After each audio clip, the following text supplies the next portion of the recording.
Hi, everyone. I'm Mike Brienza. I just wanted to welcome you. I'm so excited to meet your child, whether it's remotely or one day in person. And I just wanted to assure you that even as we go into this year and all of the uncertainties, that um, we're going to be flexible, we're going to get through it. And the big thing is that if you have any concerns or have any questions, so please don't hesitate to reach out. Um, we're all learning here as we go. And so I want to try to make this the best experience possible for your child.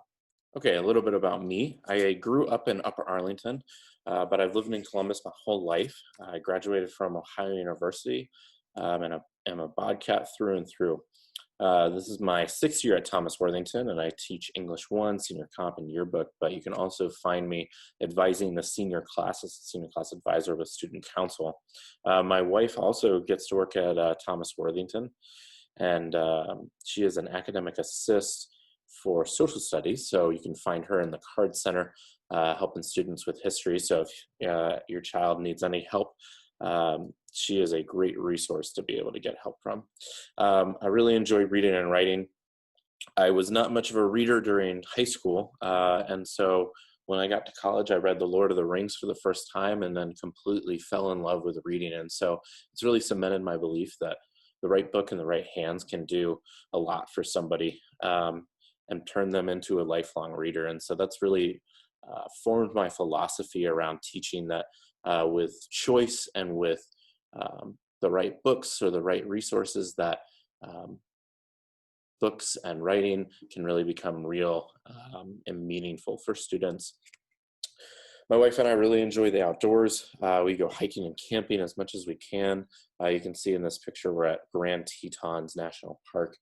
But we've been to Glacier National Park, we've been to the Smokies, to the Rockies, and we really want to go to Yosemite and the Redwoods and really see all of the other national parks that we can. I'm a really big movie buff. I will love talking to you about all sorts of movies. Um, and I'm also a huge soccer fan. So when it's not a pandemic, you can definitely find me at a crew game or some other soccer game that I can get to around the world. Okay, so my class is English 1. That's the freshman English. And even though I know this is probably not how your son or daughter anticipated starting freshman year of high school, uh, we will have some sense of normalcy someday soon. And so I'm Mr. Brienza. Um, you can find my email here, but I also will have it at the end of the slide as a way for you to contact me if you need to. So the English 1 kind of at a big picture,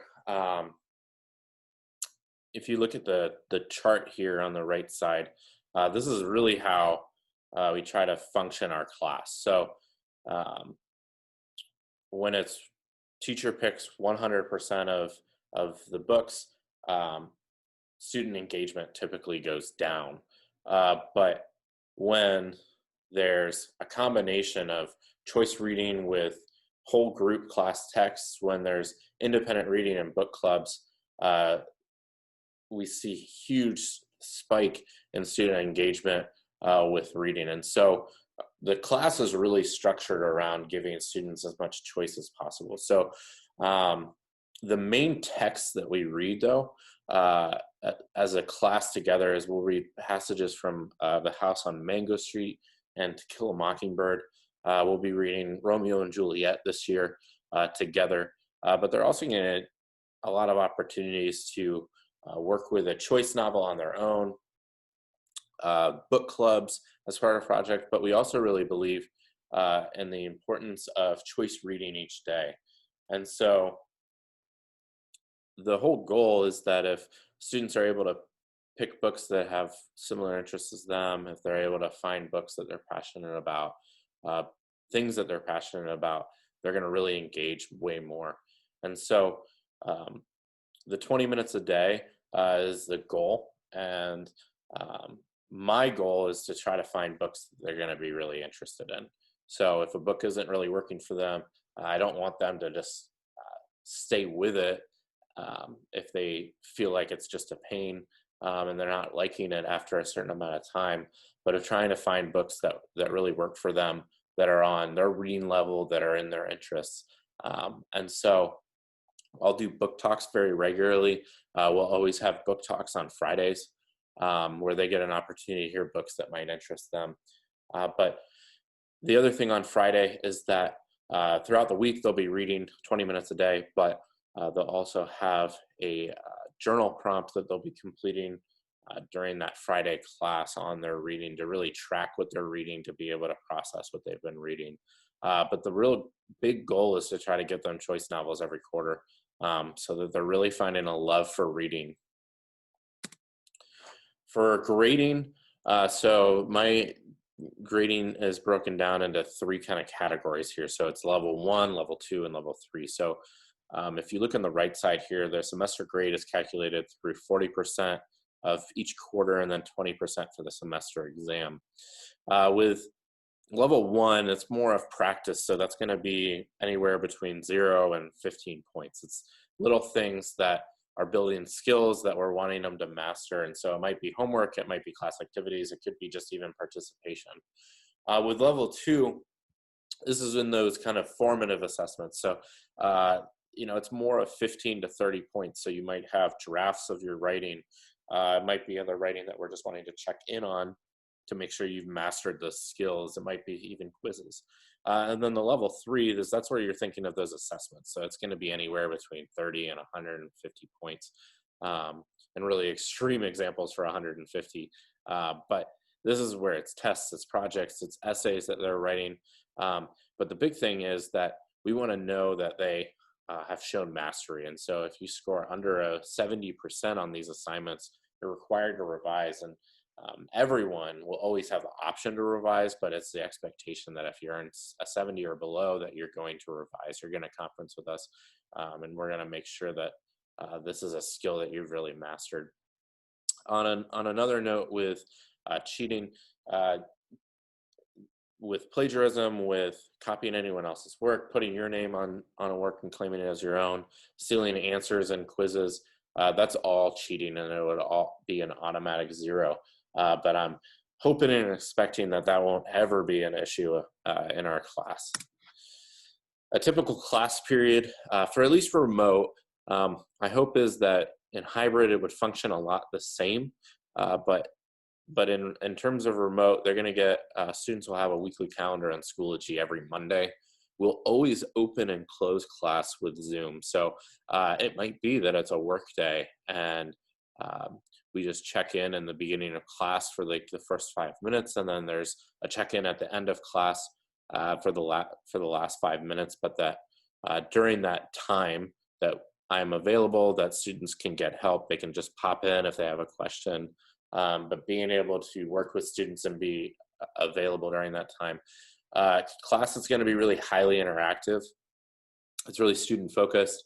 There's going to be a lot of reading. There's going to be a lot of writing, a lot of discussions and thinking outside the box, and being able to interact with the materials and really have hands-on learning. They can expect, and you can expect, that class will function with a lot of mini lessons. My goal is that, especially in remote, that whatever the lesson might be, that I am only talking for no more than 10 or 15 minutes.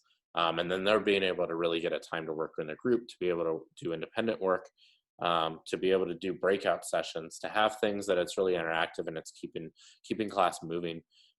Fridays will operate a little bit different. They're shorter, but they're still vital to our class discussion and work. So some days it might be that part of the time is a work day.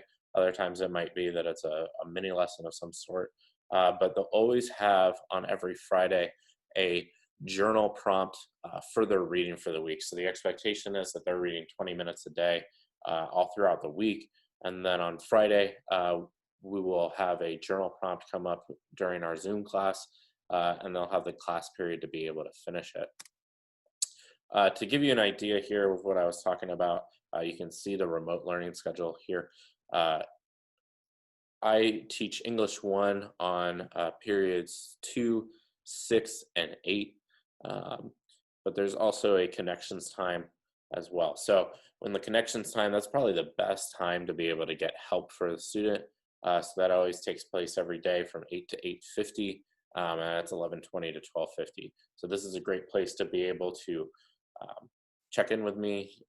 They can use multiple different platforms to be able to check in, and so the one major platform that we're using uh, this year is Schoology, and so it's our landing page for all the work, activities, links. It's the one-stop shop. So everything is going to be communicated on Schoology. It's where that they will get feedback on assignments.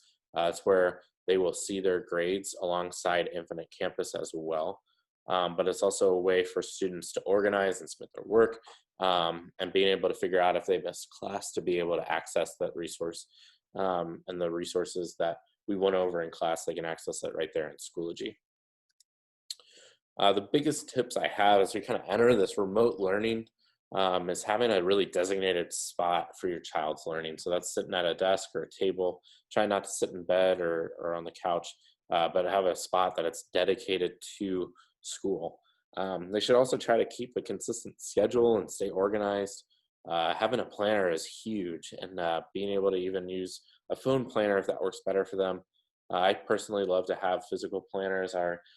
Regularly just write notes down on post-its and have ongoing lists of things that I need to do. And it's a really easy way for students to be able to keep track of all of the work and kind of manage this new way of learning.